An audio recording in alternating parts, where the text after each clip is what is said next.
Miarahaba tompoko lahy, miarahaba tompoko vavy. Ankasitrana hatrany ny safidinao manaraka tsy tapaka ny météo amin'izao ora sy fotoana izao. Toy ny mazatra rehefa voalohan'ny herinandro toy izao dia omenanao ny jeritodiky ny herinandro lasa, izany hoe nanamarika ny toetry ny andro tamin'ny herinandro lasa iny. Fantaro ary fa tafidina hatrany amin'ny 4 degré Celsius ny maripana ambany indrindra tany Antsirabe tany tamin'ny voalohan'ny volana Aogositra 2022. Ny maripana ambony indrindra indray kosa dia tafakatra hatrany amin'ny 4.30 degré Celsius tany Ambatsangatany no nahitantsika azy tamin'ny 7 Aogositra 2022. Araka ny ahafantarantsika azy dia mahazo orana mandavataona ny faritra atsinanan'ny nosy iny. Fantaro ary fa ny rotsakorana be indrindra dia tany a Sainte-Marie tany no nandrefesana azy na tafakatra 2.50 mm izany. Raha mivinavina ny toetry ny andro amin'ny herinandro vaovao ity ary dia aly izay malefaka na antonony no mandrafitra ny toetry ny andro. Araka izany ho amin'ny rahampitso manokana dia anorana miatoato any amin'ny faritry Sava sy Analanjorofo ary Antsinanana iny. Toraka izany ihany koa ny any amin'ny faritra Afovoany Antsinanana. Ho an'ny faritra sisa moa dia andrahona na ifandimby ny rahona atsimo-masoandro.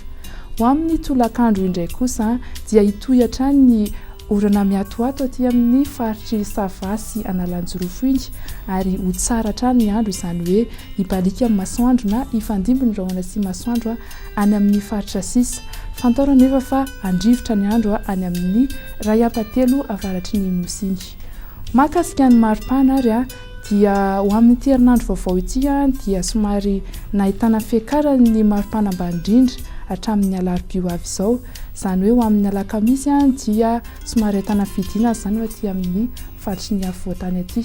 Ho amin'ny rahampitso manokana izao ohatra dia anodidina ny 2.20 hatramin'ny 3.20 degré Celsius ny ambany indrindra ny faritry ny afovoantany. Raha ny ambony indrindra indray kosa dia somary nahitana fidinana izany afa-tsy any amin'ny alakamisy any voa somary hiakatra kely indray na tsy hetsika mihitsy izany any amin'ny faran'ny herinandro any ary anodidina ny 2.20 ka hatramin'ny 3.20 degré Celsius izany ny aty amin'ny faritry ny afovoantany.